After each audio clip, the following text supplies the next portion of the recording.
সকলকে আমন্ত্রণ জানাচ্ছি রোড টু সাকসেস 15 বিলবোর্ডসের আজকের আলোচনায়। আমাদের আজকের আলোচনার বিষয় মনোযোগ, অধ্যায় 11। রোড টু সাকসেসের 11তম চাবিকাঠিটা হলো একাগ্রতা। দীর্ঘ 15 বছর আগে আমি জর্জ বার ম্যাককিউটনের লেখা গ্রুস্টার্ক বইটি প্রথমবারের মতো পড়েছিলাম। আমার সন্ধ্যার প্রথম ভাগে পড়া শুরু করে পুরো রাতে তা পড়লাম, আর যখন সকালে শেষ করলাম তখন সুন্দর একটা ঘুম থেকে উঠলে যেমন শান্তি অনুভূত হয় ঠিক তেমনই লেগেছিল। কোনো ধরনের বিরক্তি মনে হলো না আমার কাছে, বরং গ্রুস্টার্কের সেই গল্পটি আমার কাছে এতটাই স্পষ্ট আর মজা লেগেছিল যে এখনও মনে হয় গতকালই এটি পড়েছি।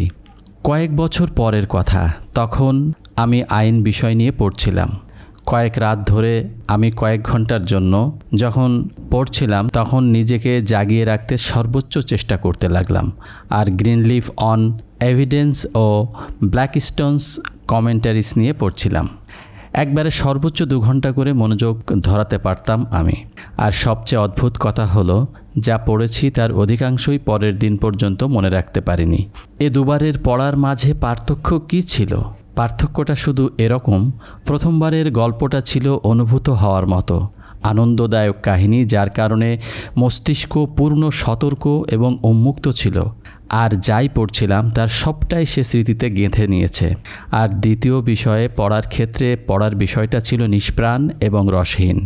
গল্পটা ভিন্ন ভিন্ন বাক্যে গঠিত ছিল যা বাস্তব জীবনকে নাড়া দেয়নি, যার ফলে মস্তিষ্ককে জাগিয়ে তোলার মতো কোনো উপাদান সেখানে ছিল না, আর স্মৃতিও তা গ্রহণ করার জন্য তৈরি হতে পারেনি। মানব মস্তিষ্ক ঠিক যেন স্পঞ্জের মতো, আর আপনি তো জানেনই একটা শুকনো স্পঞ্জ কত দ্রুত পানি গ্রহণ করতে পারে। এটাকে অবশ্যই পানির নিচে ডুবিয়ে রাখতে হবে এবং কিছুক্ষণ সময় দিতে হবে পানি শুষে নেওয়ার জন্য।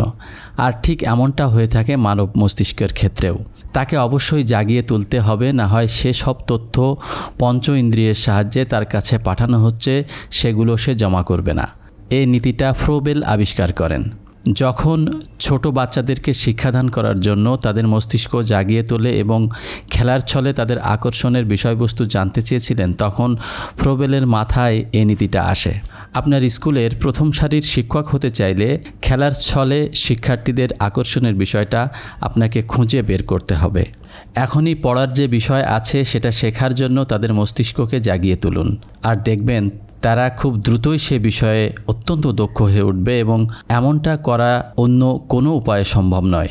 আপনি যদি ফোরম্যান হয়ে থাকেন আর আপনার অধস্তন নারী পুরুষ থেকে থাকে, তবে তাদের মস্তিষ্ককে জাগিয়ে তোলার পথ খুঁজে বের করুন।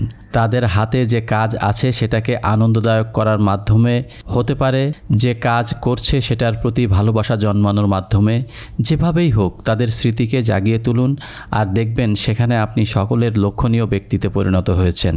কর্মীদেরকে বোনাস দিতে পারেন না যে বা যারা অন্য কারো বা অন্য কোনো দলের আগে কাজ শেষ করতে পারলে তাকে বা তাদেরকে বোনাস দেওয়ার মাধ্যমে কাজের প্রতি প্রতিযোগিতা সৃষ্টি করে দিতে পারেন। এ বোনাসের প্রকৃতি হতে পারে অতিরিক্ত পারিশ্রমিক, পদোন্নতি, কাজ কিছুক্ষণ বিরতি, কোনো উপহার সামগ্রী প্রদান, যোগ্যতার সার্টিফিকেট প্রদান, বা অন্য যে কোনো কিছু যা কর্মীদের শ্রেণী অনুযায়ী যথাযথ বলে মনে হবে। যোগ্য মানুষ আর অধস্তন কর্মী আছেন, তিনি খুব ভালো করে জানেন তার কর্মীদেরকে পরিচ্ছন্ন উৎফুল্ল পরিবেশ সৃষ্টি করে দেওয়া, যেখানে তারা কাজ করছে তা কোনো হিতৈষিতা ভাবপ্রবণতা বা আদর্শিক কোনো কাজ নয়, বরং এটি হলো উন্নত ব্যবসায়িক চিন্তাধারার ফলাফল। ডেইরি মালিক জানেন তার গরুগুলোকে পরিষ্কার ও মাছি পোকা থেকে দূরে কোনো ঘরে রাখলে তার গরু আরও বেশি দুধ দেবে। সব ডাক্তারই জানেন বাচ্চাকে দুধ খাওয়ানো, কোনো মা যদি সবসময় উত্তেজিত ও চিন্তার মধ্যে থাকেন তবে তিনি যত বেশিও পুষ্টিকর খাবার খান না কেন, বাচ্চা কিন্তু সঠিক পরিমাপের দুধ পাবে না। মানব মস্তিষ্ক যখন কোনো কিছু নিয়ে গভীর চিন্তায় মগ্ন থাকে তখন তার শরীরের রক্ত বিষের মতো হয়ে ওঠে, আর এমনটা যদি দীর্ঘ সময় ধরে চলতে থাকে তখন লিভার বিষিয়ে ওঠা রক্তগুলো বিশুদ্ধ করতে ব্যর্থ হয় এবং সেই সুযোগে যে কোনো ধরনের অসুখ তার শরীরে বাসা বাঁধার উপযুক্ত পরিবেশ পায়। সুখ, স্বাস্থ্য, আনন্দ, জ্ঞানানুভূতি, ধারণ ক্ষমতা এবং যখন ইচ্ছা তা মনে করা ইত্যাদি সব কিছুরই জন্য মানব মস্তিষ্কে আলাদা আলাদা আসন রয়েছে। মানব মস্তিষ্ক সম্পর্কে একটা অদ্ভুত বিষয় হলো আমাদের মস্তিষ্কের চিন্তাভাবনাগুলোই শারীরিক কার্যক্রমের মাধ্যমে প্রকাশ পায়। একজন মানুষ অধিকাংশ সময় কী নিয়ে চিন্তাভাবনা করে যদি বলেন, তবে আমি একেবারে নিখুঁতভাবে ওই ব্যক্তির কার্যক্রমের বিশ্লেষণ করে দিতে পারবো। আপনি সারাক্ষণ কার্পণ্য, দুঃখ কষ্ট, দারিদ্রতা এবং রোগবালাই নিয়ে চিন্তা করবেন, আর স্বাস্থ্য, সমৃদ্ধি এবং সুখ আপনার কাছে এসে ধরা দেবে, এমনটা কখনো হতে পারে না। এ দু মেরুর বৈশিষ্ট্যগুলো কখনো একই বিছানায় ঘুমাতে পারে না। শেক্সপিয়ার লিখেছিলেন, দিনরাত যেমন সত্য, ঠিক তেমনি নিজের জন্যও আপনি আর তাই নিজেকে অনুসরণ করুন। তাতে অন্য কেউ আপনাকে ভুল হিসেবে উপস্থাপন করতে পারবে না। এর মাধ্যমে তিনি বোঝাতে চেয়েছেন, আমরা যদি নিজেদের মতামতের গুরুত্ব দিই তবে সেটা কখনো ভুল হতে পারে না। এমন একটা সময় আসবে যখন সবখানে নারী ও পুরুষ শৃঙ্খলার মধ্যে একসাথে যন্ত্রপাতি ব্যবহারের মাধ্যমে কাজ করবে, যেগুলো অতি অল্প সময়ের মধ্যে মানুষের প্রয়োজন অনুসারে নিজেকে নতুন করে গঠন করে নেবে। তখন খেলাধুলা, ব্যায়াম আর আরোগ্য লাভের জন্য আলাদা করে সময় নির্ধারিত থাকবে। তখন হাসপাতাল, জেলখানা আর পাগলাগারদের সংখ্যাও কমে যাবে। রেল ইঞ্জিনের মতো মানব শরীরকে পরিচর্যা, বিশ্রাম, মেরামত ও পুনঃপ্রতিস্থাপিত করা যাবে। সেসব যন্ত্রপাতি নৈরাজ্য সৃষ্টির জন্য, মানব শরীরকে ক্ষতবিক্ষত করার জন্য ব্যবহৃত হয়, সেগুলো পৃথিবীর কোথাও খুঁজে পাবেন? নিজের ও মানবজাতির কোনো মহামূল্যবান প্রয়োজনের জন্য, কিছু প্রচেষ্টাকে উপকারী কোনো আবিষ্কারের জন্য, যেমন কৃত্রিম বুদ্ধিমত্তাকে মানুষের স্মৃতি ও প্রবৃত্তিকে সচল করার জন্য, যাতে করে এটা আরও বেশি সতর্ক হতে পারে এবং যাতে করে ধ্বংসাত্মক চিন্তাভাবনা, ভয় ও উত্তেজনাকে নতুন আবিষ্কার, উৎসাহ, উদ্দীপনা ও প্রফুল্লতাকে পরিণত করা যায়, এমন কিছু উদ্ভাবনী শক্তিসম্পন্ন প্রতিভা পৃথিবীর কোনো উপকারে কাজে লাগানো যেতে নাও পারে। কিন্ডারগার্টেন পদ্ধতির আবিষ্কারক ফ্রোবেল শুধুমাত্র সম্ভাব্য কিছু ছক এঁকে দিয়ে গেছে, যেগুলো আজকের দিনে কার্যকর করা হচ্ছে। তবে ফ্রোবেলের এই পদ্ধতিটা পরিপক্ক ও জনপ্রিয়তা অর্জনের জন্য লেগেছে কয়েক শতাব্দী।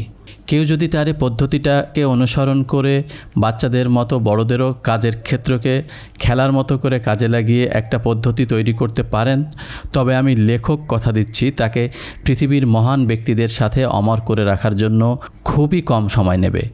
যারা মানুষের মধ্যে থাকা প্রতারণাপূর্ণ চিন্তাভাবনা আর গোঁড়ামি, যেগুলো মানুষের পদক্ষেপকে পুনরায় প্রস্তর যুগের আচরণের দিকে ফিরিয়ে নিয়ে যাওয়ার জন্য উদ্ধৃত, সেগুলো থেকে মুক্ত হতে নতুন কোনো উপায় আবিষ্কার করেন, তাদের জন্য এই ম্যাগাজিনের কলামগুলো সবসময় উন্মুক্ত।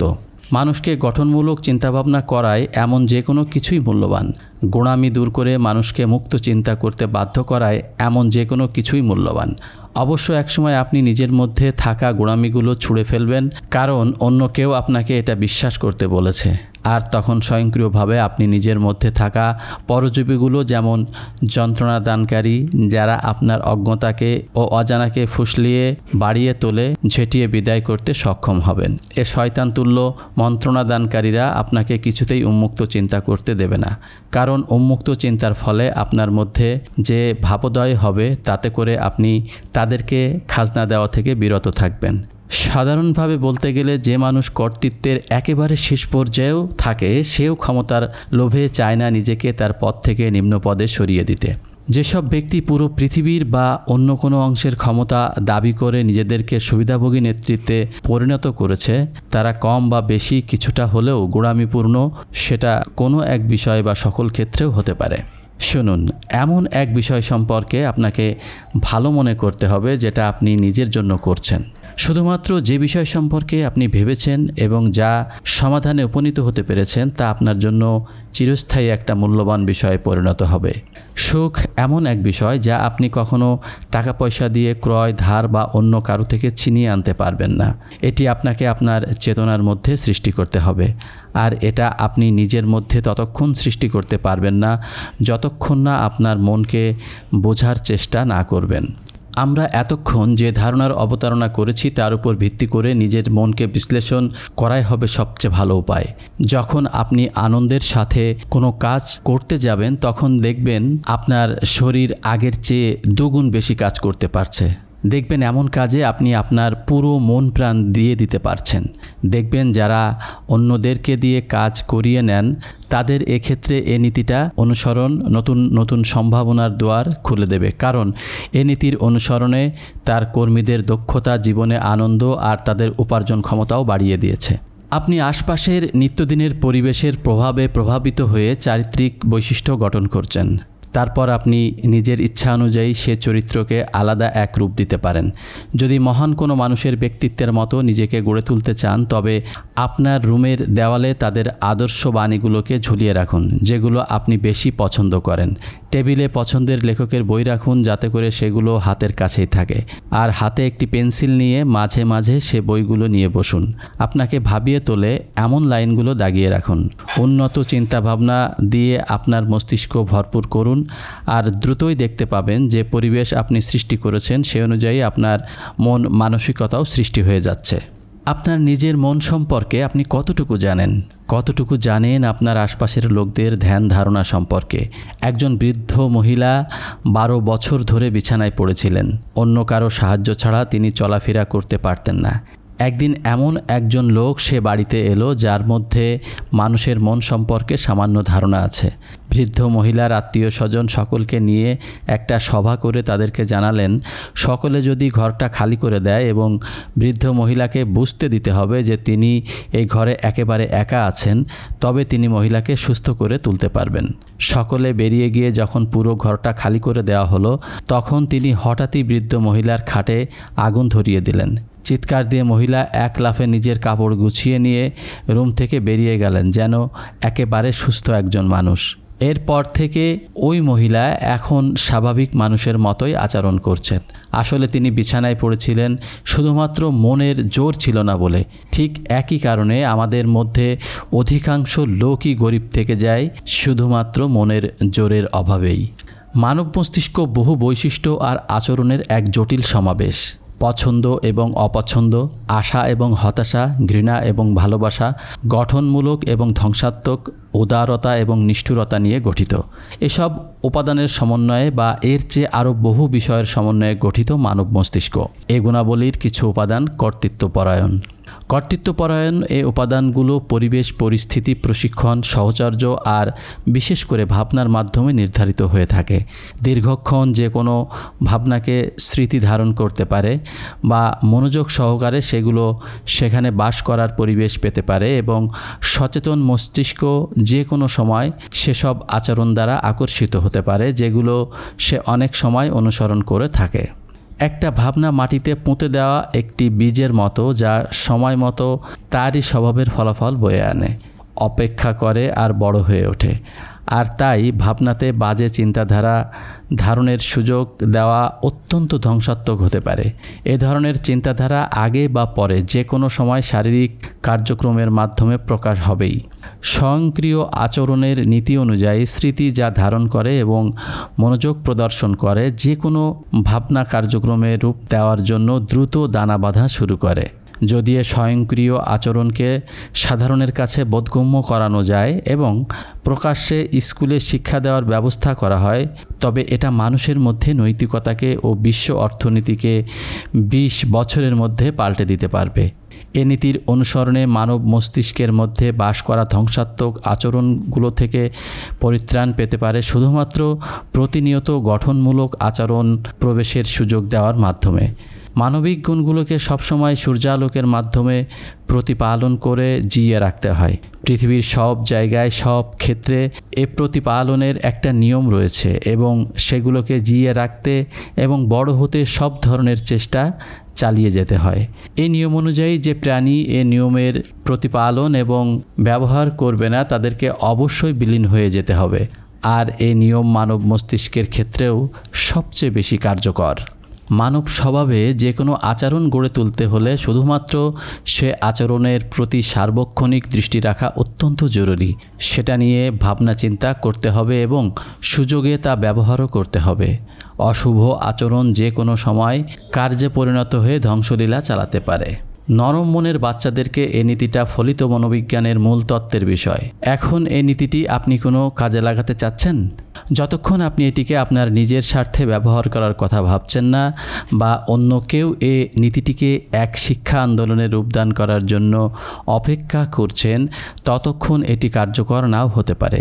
আর তাই আপনার নিজের উপকারের জন্য এই নীতিটিকে ব্যবহার আরম্ভ করবেন না।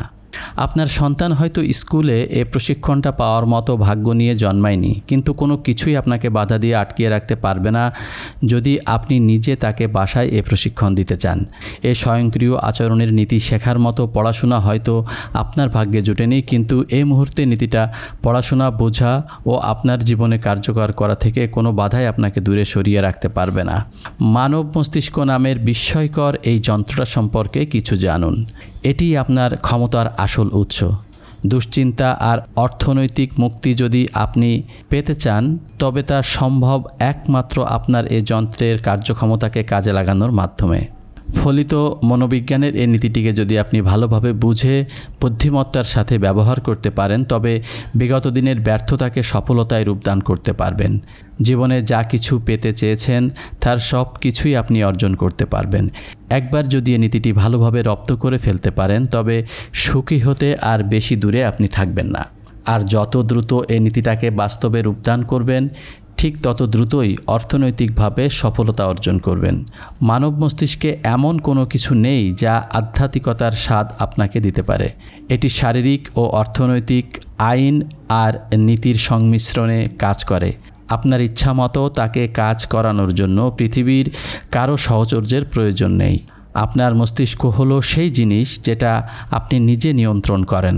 জীবনতরী কোন স্টেশনে গিয়ে থামলো তাতে কিছু যায় আসে না। আপনি এবং অন্যরা যাই করুন সে তা গ্রহণ করবে না। সে শুধু তাই নেবে যা আপনি প্রবেশের অনুমতি প্রদান করবেন। আপনার মনের ক্ষমতা সম্পর্কে জানতে চেষ্টা করুন। সে আপনাকে ভয় ভীতি থেকে মুক্ত ও অনুপ্রেরণা আর সাহস দিয়ে নিজেকে ভরপুর করে রাখবে। ধন্যবাদ এতক্ষণ সাথে থাকার জন্য। আগামী পর্বের আমন্ত্রণ জানিয়ে আজকের মতো এখানেই শেষ করছি।